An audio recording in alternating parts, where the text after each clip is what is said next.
बिस्मिल्लाहिर्रहमानिर्रहीम। अस्सलाम वालेकुम नाज़रीन, यहाँ पर आपको एक अफसोसनाक खबर देते चलें कि मीरपुर से कोईरट्टा जाने वाली बदकिस्मत मुसाफिर कोच हादसे का शिकार। हादसे में सनिया पंजन के रिहायशी मोहम्मद यूनुस मौका पर जाँ बाक। दीगर जख्मी मुसाफिरों को अस्पतालों में मुंतकिल कर दिया गया। मुसाफिर गाड़ी में फंस गए, गाड़ी को काट कर मुसाफिरों को निकाला गया।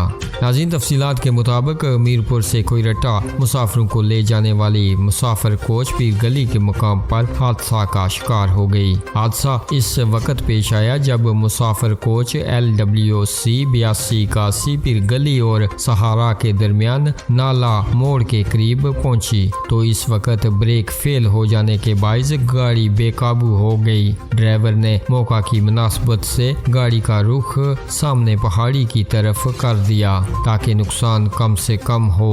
इब्तदाई मालूमात के मुताबिक मतअद्दिद जख्मी और मुसाफिर मोहम्मद यूनुस जो सनिया सनोटा चढ़ोई का रिहायशी था मौका पर ही जख्मों की ताब न लाते हुए जाँ बाक हो गया।